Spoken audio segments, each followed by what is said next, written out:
ठाकुर जी ने पहले ही आज्ञा कर दी थी कि हमको ब्रज ले जाना। वसुदेव जी ने पूछा कैसे लेके जाना? बोले जैसे ही हम बालक बने, ये सूप है, इसमें हमको बिठा देना, लेकर के सीधे ब्रज चलना। तो वसुदेव जी बोले इतने सारे सैनिक, ताले लगे हैं, कैसे लेके जाऊंगा? ठाकुर जी बोले मेरी शरण ग्रहण कर लो, बंधन छोड़ने की जिम्मेवारी मेरी।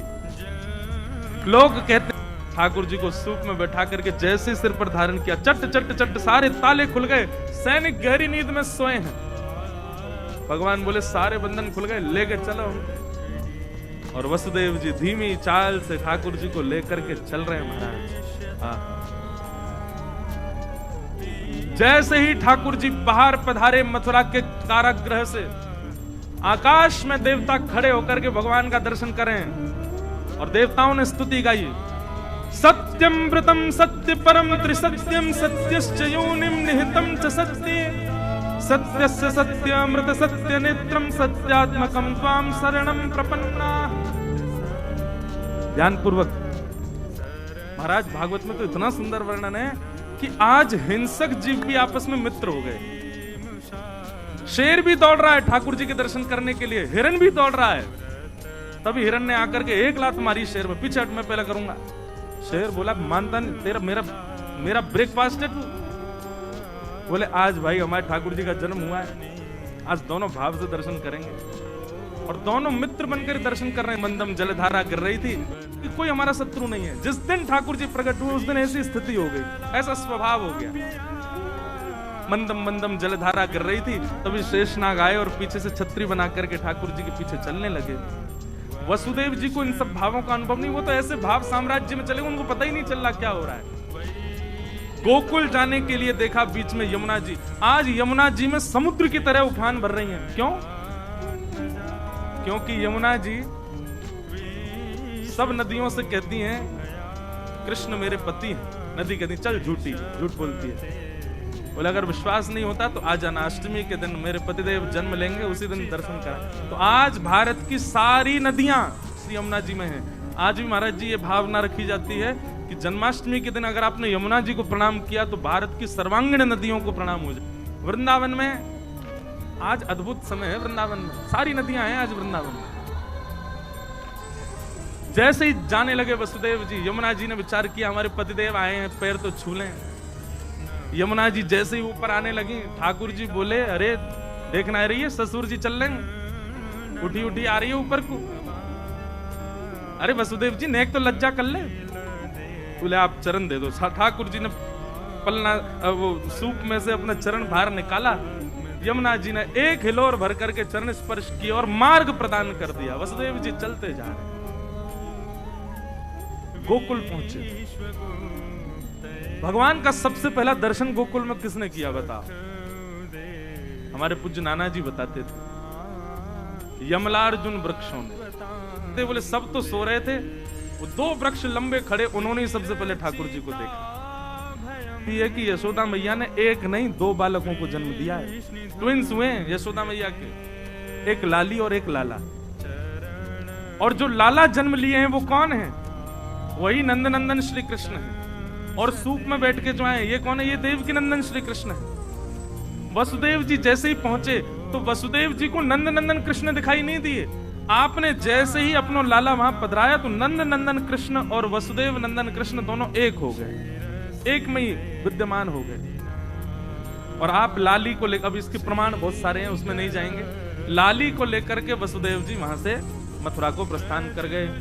मथुरा जाकर के जैसे ही पहुंचे बालिका ने रोना प्रारंभ किया। कंस की निद्रा खुल गई। आकर के उसने बालिका को जैसे ही पटका, अष्टभुजी देवी भद्रकाली प्रकट हो गई। विंध्यवासिनी मैया विंध्याचल में विराजमान, भगवान की बहन है वो। उन्होंने कंस को बताया कि भाई तुम्हारे ब्रजमंडल में जन्म ले लिया है, अब यहां कंस को करने दो, आप जो कर रहा है हम चल रहे हैं गोकुल। 80 बरस के है गए नंद बाबा। कितने बरस के? अभी तक लाला नाय भयो, पर पतो ना क्यों अब की बार सबन को ऐसा लगन लगो कि अब के लाला होएगो। अब के तो नंद बाबा के लाला होएगो ही होएगो।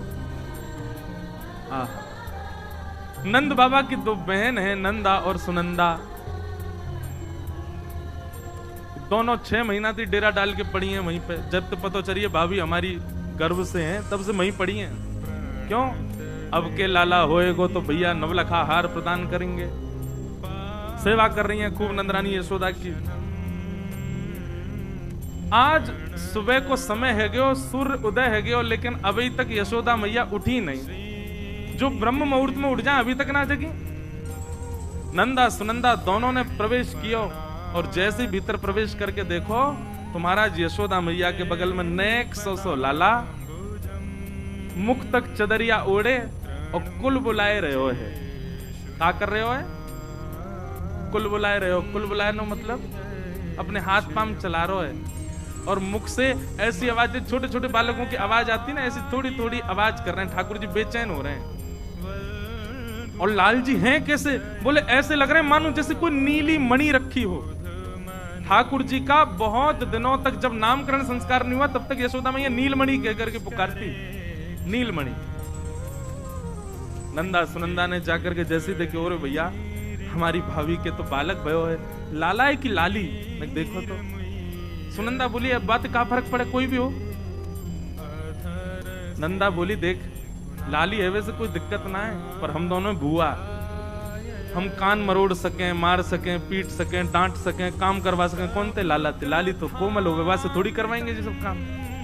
एक लाला है जाए तो एक भैया के घर में हमारा आज्ञाकारी सेवक है जाएगा। एक लाला है जाए। और नंदा सुनंदा ने 21 बार हरिशरणम को जाप किया, हरिशरणम हरिशरणम हरिशरणम। एक लाला है जाए बस, एक ये तो लाला ही हो। चदरिया पकड़ के खड़ी हैं और जैसे 21 बार हरिशरणम को जाप करके चद्दर उघारी है, महाराज दोनों चिल्लाने लगी है गया है गया है गया है गया है गया है गया है गया। तभी एक दूसरे को मुख बंद करो, चुप, अभी हल्ला मत करे। सबसे पहले ये खबर जाके नंद बाबा को सुनाएंगी। बोले नंद बाबा कहाँ हैं? बोले गौशाला में बैठे हैं, जाप कर रहे हैं। अभी तो भयो ना है, अभी तो भयो ना है, अभी तो भयो ना है, अभी तो भयो। जन कब होएगो? पूरी माला करते हैं, अभी तो भयो ना। सुमेरु पे कहें जाने कब होएगो। नंदा सुनंदा उछलती कूदती दौड़ती, भाई बस नेत्रन कैसे बोले, पहले जाके तो भैया को बतानी है।